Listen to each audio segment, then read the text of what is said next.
All right, guys, what's going on? Welcome in. So over the past couple of days, we've seen a lot of top-tier free agents sign. Matt Judon, Will Fuller, Curtis Samuel, Joe Thuney, a ton of different guys, right? Hunter Henry. I mean, it feels almost like we're running out of players, but the good news is there's still so much talent still out there. There's so many players available. So in this one, I really wanted to break down the top 10 free agents that the New York Jets are still realistically in play for. 10 guys that I feel like would definitely benefit this team. And then of course we have a bonus one at the end. So let's dive in. So let's start this list off with the most obvious player. Okay, this is probably the player right now that you have the most connections, the most links to the Jets with.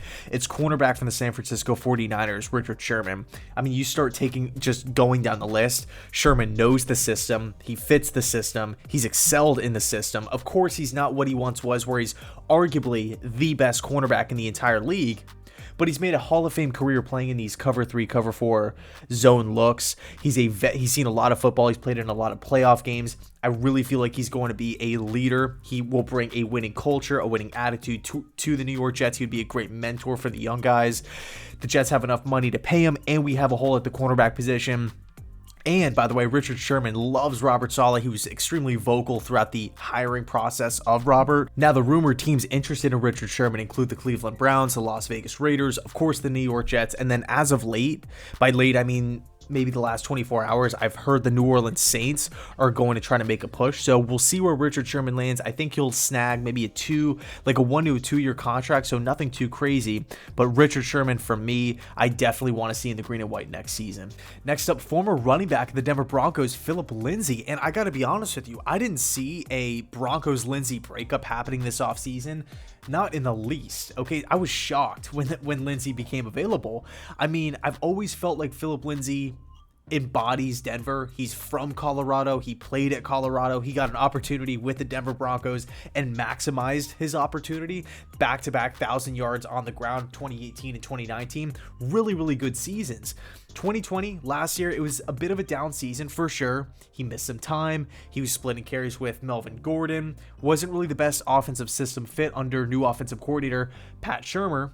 So I feel like the reasons why he had that down season or why his numbers were down, although he still averaged 4 yards per carry, I think they're warranted. I think when you look at the situation unbiasedly, you can look at these points and say, okay, Philip Lindsay's not he's not declining as a player. He's not getting worse over time.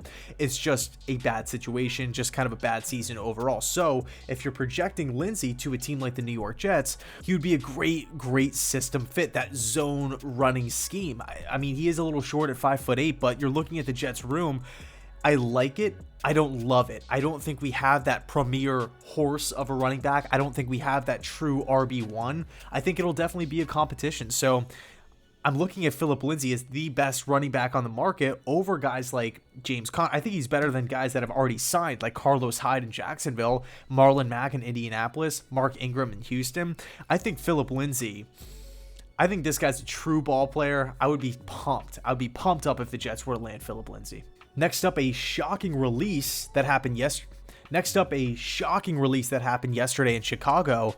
The Bears went out and outright cut Pro Bowl cornerback Kyle Fuller. He is now available. He's one of the best cornerbacks in the league, and he's now on the open market. You're looking at Kyle Fuller. By the way, what's happening in Chicago? Are they rebuilding? Are they in a win now mode? Are Matt Nagy and Ryan Pace safe? Like, what is happening? I have no idea, but I guess it's beside the point. Kyle Fuller is an extremely good player. He has a really high floor. You know what you're going to get with Fuller. He's safe. He's clean. He's not going to commit a lot of penalties. He's not going to, have all this drama off the field. He's not going to be a headache at all. You know what Kyle Fuller is. If the Jets were to land Kyle Fuller, it would instantly help them in the short term, and it would help them in the long term as well. Now, I don't really know what the contract would look like for Kyle Fuller. I mean, he did sign, he cashed in with Chicago, but I mean, it sounds weird to say that it didn't work out. It's just that the Bears, I feel like they don't have a vision, and they just couldn't afford him financially. It's not like he started to decline in play, or he's horrible, or he's like lazy and he's taking plays off. None of that stuff. It's just like the Bears just kind of did this out of nowhere. I don't know. I feel like Kyle Fuller is still one of the best corners in the league, and he might not have the highest upside, but you know what you're going to get, and that is exactly what the Jets need. So Kyle Fuller, if the Jets were to bring him in, it would be insanity. I would love that. I would absolutely love that. Next up, edge rusher, defensive end, Kerry Hyder from the San Francisco 49ers. Now, there's not that much tape. There's not that much to go off of with Kerry Hyder. Outside of one season of football, throughout the course of his career, he's kind of been that rotational piece, that depth player. But in his one season with San Francisco, Robert Saleh, of course, he popped off with 8.5 sacks. And I think he stepped up because the 49ers defensive line had a bunch of injuries. I mean, San Francisco as a whole had a bunch of injuries. But Kerry Hyder has a high motor. He's really strong. He made a name for himself last season. He's still available. He could still wind up in San Francisco. But the Jets only brought in one edge rusher, Carl Lawson. I love Carl Lawson, but we need two. We need two.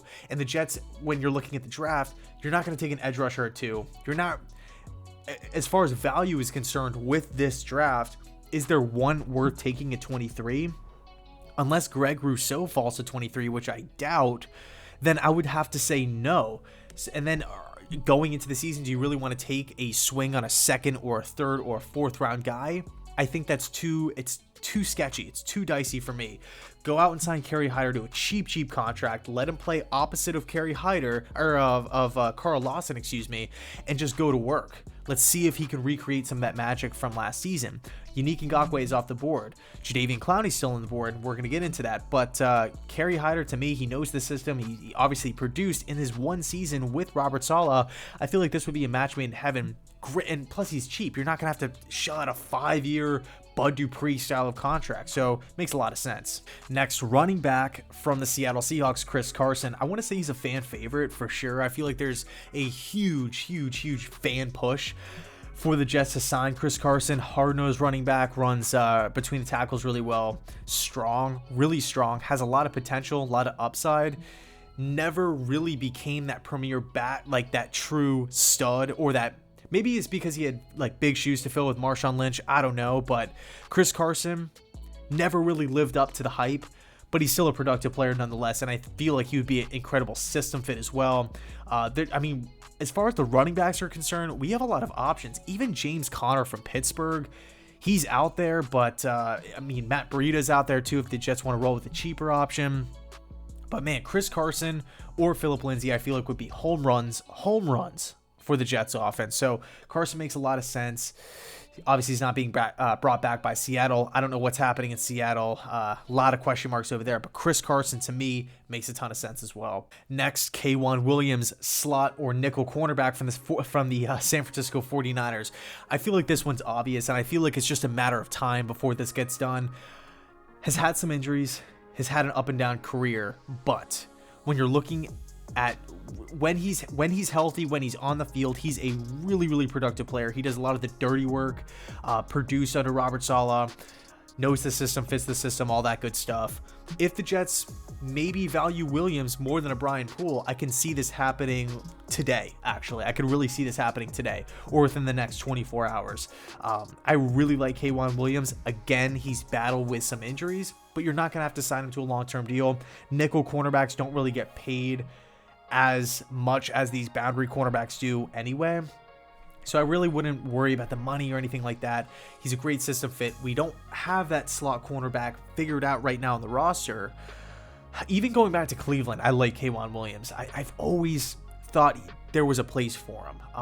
Like in today's league, I've always thought he was the unsung hero of the defense. Obviously, his peers love playing with him. The coaches love him playing for the defense. I think it makes a lot of sense. Again, I could see him returning back to San Francisco, but I feel like the 49ers need to rely on guys that can stay on the field. K'Wan Williams has not shown that ability, but when he is on the field, he's pretty damn good. Next, another corner, another surprise release, Adoree Jackson from the Tennessee Titans. Huge upside. Huge upside on special teams. Super athletic. Really found a role with the Tennessee Titans defense. I gotta be honest with you, I didn't really like him that much as a prospect coming out of USC, but he surprised me. He really surprised me. I didn't think he was going to turn into this style of player. I think his release caught a lot of people off guard, like, whoa, what just happened? And of course, they brought in Bud Dupree on a huge contract, a humongous contract, and getting after the passer. I would say right now is probably priority number one for Tennessee. But I mean, this is a team, they lost a lot of players. They released Malcolm Brown. They lost Jonnu Smith. They lost Corey Davis. I think Adoree Jackson would be a huge upgrade over what we currently have. Of course, I like Bryce Hall and I really like Bless Austin, but when you're stacking those guys up too and Adoree Jackson, I think Adoree it would step in and instantly become CB1 if he were to sign with the team. So surprising release, but on the market, hey, I'll take it. Next up, backup quarterback CJ Beathard. This is a position right now that I feel like not many people are talking about. Currently, when you're looking at the roster, it's Sam Darnold and James Morgan. I definitely do not feel comfortable with that room. I have no clue what's going on with James Morgan. Joe Flacco's obviously not going to be back. So we're looking at the new offense coming in with Mike LaFleur, Kyle Shanahan. Beathard knows the offense. I think we can bring Beathard in on a similar deal that Mitch Trubisky signed with Buffalo, which was like a 1-year, $2.5 million deal. I think we could bring Beathard in for a similar style of number. So not only will Beathard be that veteran mentor for whoever's playing quarterback out there, but he knows the system. He's produced in the system. He's produced, I mean, even go back to Iowa, he's done some really good things. And then, of course, it was San Francisco. He's won some games for the 49ers. Like, he's had some games where it's like, CJ Beathard balled today. Like, he was the reason why we won.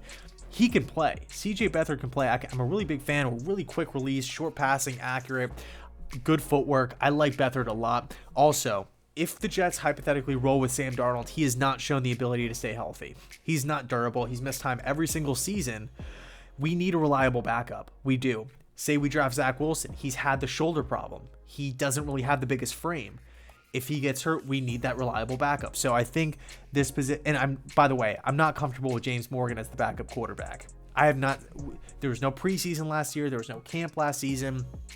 Let's see what he does this preseason. But, I mean, who's a 4th-round pick? I liked his tape at FIU. Big arm. Kind of reminded me of Nick Foles, but not 1,000% sold on him being the backup moving forward. So CJ Beathard, I think, should be a priority. And last, but definitely not least, because we do have the bonus one at the end, it's Jadeveon Clowney. Now, Clowney's a guy who, obviously, there's fans on both sides of the on the fence here. Some fans like him, some fans don't like him. I would say the majority don't, because the production just isn't there, and it always feels like there's something going wrong. Like, oh, he's not a system fit. Oh, he's hurt.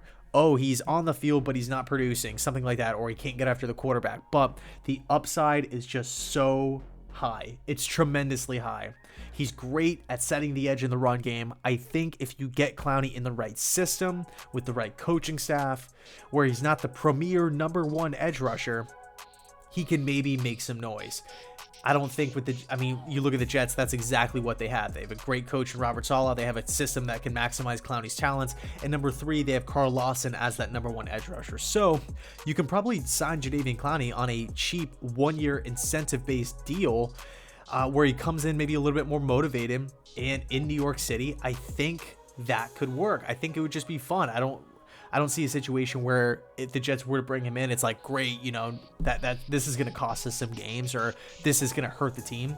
We don't have that other edge rusher. We don't. If it comes down to Clowney or Hyder, I'm going Hyder. But if Hyder gets picked up by San Francisco, in 30 minutes, what's the next best option? It's Jadeveon Clowney, to me personally. And of course, the bonus one at the end, Melvin Ingram.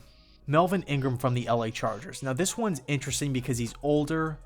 He can rush the passer. He can really rush the passer, and that's what the Jets need. But he is older. He's experienced a ton of injuries. You can argue, is he the best system fit? Some people would say no.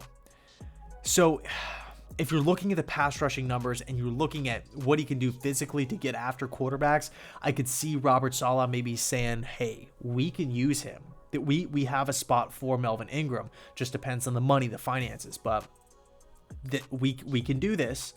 But on the other hand, I feel like there's just, there's almost a checklist of concerns that you would have with Melvin Ingram. I could see Ingram going to a team like maybe Jacksonville, because they have so much money and cap space, and they definitely could use some veteran help, also pass rushing help to mentor, guys like Josh Allen, Chase on the team already. So Melvin Ingram, kind of a toss-up. Some fans would like it, some fans wouldn't. A lot of concerns, but the upside's definitely there. So upside for a good season, I should say. Not upside as in he's going to turn into like an incredible player one day. So I'll leave it there. Thanks so much for watching, and as always, go Jets.